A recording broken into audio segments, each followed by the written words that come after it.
नमस्कार दोस्तों। और एक रोचक बात लेके आपके सामने आया हूँ। हमें बार बार एक सवाल होता है, मैं कौन हूँ? क्या मैं शरीर हूँ? हमारे जीवन में अशांति क्यों है? ममता और कामना क्या है? और उसका हमारे जीवन पर क्या प्रभाव पड़ता है? क्या अपने देह से हमारा तादात्म्य टूट सकता है? दोस्तों, ये सवाल थोड़ा आध्यात्मिक है।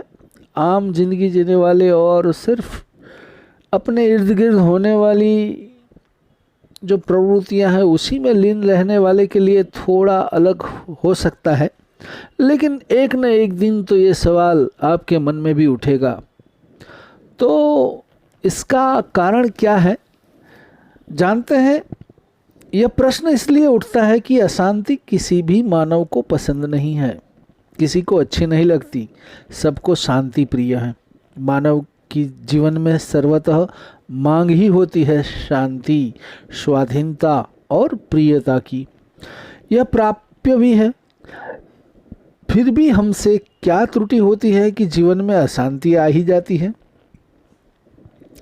विचार करने पर मालूम होता है कि सबसे पहली भूल ये होती है कि हम जीवन का अर्थ ही नहीं समझते। जन्म से मृत्यु तक जो समयावधि है उसे ही जीवन मानते हैं, परंतु जीवन तो नित्य अविनाशी रसरूप तत्व है।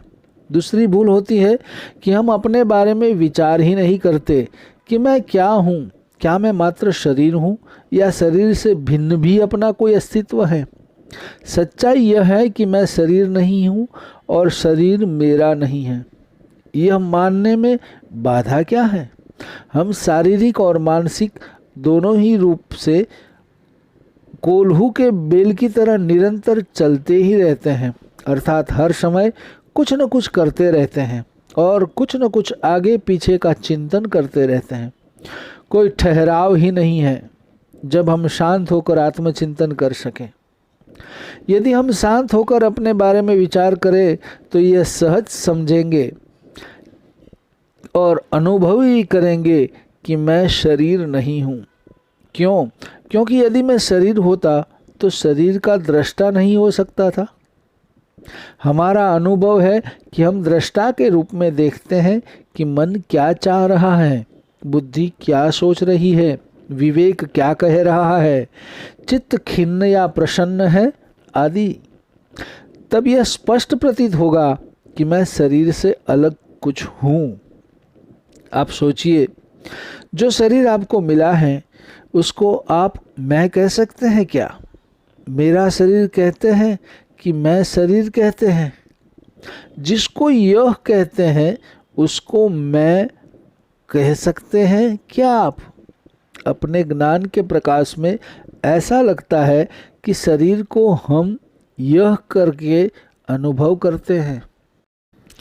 अच्छा, तो जो यह है उसका नाम मैं नहीं हो सकता, और जिस पर मेरा स्वतंत्र अधिकार नहीं है वह मेरा नहीं हो सकता। होता यह है कि जब हम देह से अपने को मिला देते हैं, अर्थात शरीर में ही जीवन बुद्धि हो जाती है, अपने को शरीर ही मानते हैं, तब अपने में अनेक उपाधियां जोड़ लेते हैं। मैं अमुक हूँ, मेरा ये आदि, ये सब देश, जाति, मत, संप्रदाय, पद, कुटुंब और कार्यक्षेत्र के अनुरूप अनेक मान्यताओं से अपने को मिला लेते हैं, पर सभी मान्यताओं की भूमि केवल देह है।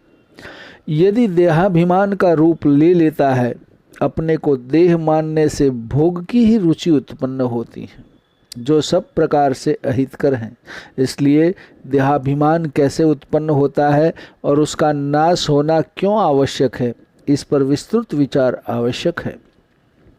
देह के तादात्म्य से ही देह का अभिमान उत्पन्न होता है और देह के अभिमान से ही ममता और कामनाओं का जन्म होता है। देह के अभिमान का परिणाम है ममता और कामना।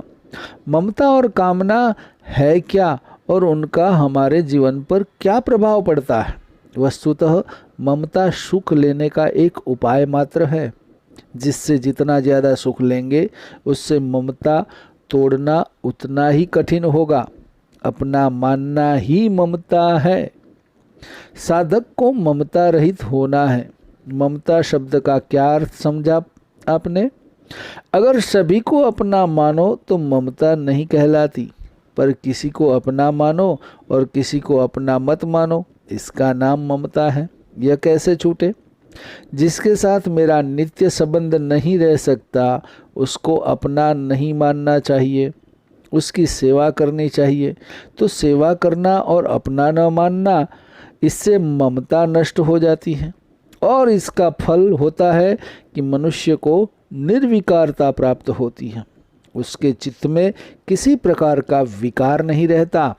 निर्विकारता बिना निर्ममता के प्राप्त होने का कोई चांस नहीं।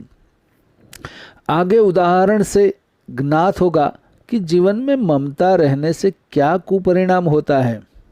देश काल की ममता सीमित बनाती है तथा वस्तु और व्यक्ति की ममता लोभ और मोह में आबद्ध करती है। लोभ की उत्पत्ति जड़ता में और मोह की उत्पत्ति वियोग के भय में आबद्ध करती है। वस्तुओं की ममता अपने को संग्रही बनाती है और समाज में दरिद्रता उत्पन्न करती हैं, जो विप्लव का हेतु है। व्यक्तियों की ममता अपने को मोही बनाकर आसक्त कर देती है और जिनसे ममता की जाती है उनसे अधिकार लालसा जागृत करती हैं। मोह और आसक्ति कर्तव्य का ज्ञान नहीं होने देते और अधिकार लालसा की हुई सेवा तथा प्रीति का दुरुपयोग कराती है और तृष्णा में आबद्ध करती हैं। अगला प्रश्न होता है कि ममता और कामना छूटने से जीवन पर क्या प्रभाव आता है। देखिए, वस्तु हमारे हृदय को दूषित नहीं करती, अपितु वस्तु की ममता हृदय को दूषित करती है। वस्तु की कामना हृदय को दूषित करती हैं। वस्तु की ममता से तो जड़ता आ जाती है और वस्तु की कामना से अशांति आ जाती है। अगर वस्तु की ममता न रहे और वस्तु की कामना न रहे, मेरा कुछ नहीं है, ममता गई, मुझे कुछ नहीं चाहिए, कामना गई तो मेरे कुछ नहीं है और मुझे कुछ नहीं चाहिए, इन दो बातों से हृदय में न तो जड़ता रहती है और न अशांति रहती है। ममता जाने से जड़ता गई, कामना जाने से अशांति गई। कामना पूर्ति के कारण जीवन में प्रवृत्ति है, परंतु प्राप्ति कुछ भी नहीं है। कारण कि अनेक बार कामनाओं की पूर्ति होने पर भी अभाव का अभाव नहीं होता, अपितु जड़ता, परतंत्रता एवं शक्तिहीनता में ही आबद्ध होना पड़ता है, जो स्वभाव से ही प्रिय नहीं है। कामना पूर्ति के जीवन में श्रम है, विश्राम नहीं, गति है, स्थिरता नहीं, भोग है, योग नहीं, अशांति है, चिर शांति नहीं। उपरोक्त उदाहरणों से यह स्पष्ट है कि जीवन में सारी विकृतियों का आरंभ यहीं से होता है, जब हम शरीर को ही मैं मान लेते हैं। परिणाम यह ज्ञात होता है कि शरीर के नाते ही हम किसी को अपना और किसी को गैर मानते हैं और मिले हुए को अपना और अपने लिए मानते हैं। इस भूल के कारण हम इंद्रियों द्वारा विषय भोग को ही जीवन का उद्देश्य और शरीर की आवश्यकताओं को ही जीवन की मांग समझ बैठते हैं। ऐसी मान्यताओं से उत्पन्न विभिन्न प्रकार की विकृतियों यथा लोभ, मोह, स्वार्थ, राग, द्वेष आदि में हम जकड़ जाते हैं। सांसारिक उपलब्धियों को ही जीवन का उद्देश्य और जीवन की सफलता मानते हैं। उसके पीछे पागल की तरह दौड़ते रहते हैं, परंतु मृग तृष्णा की तरह वह दौड़ाता ही रहता है। यह हमें समझने की बात है कि देहाभिमान अर्थात शरीर में जब तक जीवन बुद्धि रहेगी तब तक निर्मम निष्काम नहीं हो सकते। निर्मम निष्काम नहीं होंगे तो कर्तव्य परायण नहीं हो सकते। कर्तव्य परायण नहीं होंगे तो कर्तव्य कर्म के पश्चात सहज निवृत्ति और शांति नहीं पा सकेंगे। कामनाओं के रहते हुए कामना पूर्ति के सुख और कामना अपूर्ति के दुख में फंसे रहेंगे। कामना पूर्ति नवीन कामनाओं को जन्म देती है और सभी कामनाएं किसी की पूरी होती नहीं, सो फिर दुख और परिणाम अशांति है। जब तक कामनाएं रहेगी उनकी पूर्ति हेतु प्रयास में श्रम और पराश्रय रहेगा ही। श्रम और पराश्रय के रहते हम पराधीन ही रहेंगे। कामनाओं के रहते हम अपने में संतुष्ट नहीं होंगे। अपने में संतुष्ट नहीं होंगे तो स्वाधीन नहीं होंगे। सो पराधीनता के रहते शांति कहाँ। हम चाहते तो यह है कि जीवन में अशांति न रहे, परंतु साथ ही देहाभिमान भी नहीं छोड़ते। देहाभिमान के कारण ही हमें क्षोभ होता है, क्रोध आता है, ममता और कामनाओं का जन्म होता है। देहाभिमान जो होता है वह अपनी रुचि के विरुद्ध बात सुन ही नहीं सकता। अतः यदि हम चाहते हैं कि जीवन में अशांति न हो तो हमें देहाभिमान से छुटकारा पाना ही होगा।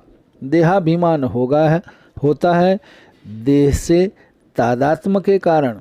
सो देह से तादात्म्य टूटना आवश्यक है। अब प्रश्न ये उठता है कि देह से तादात्म्य कैसे टूटे, तो उसके दो उपाय हैं।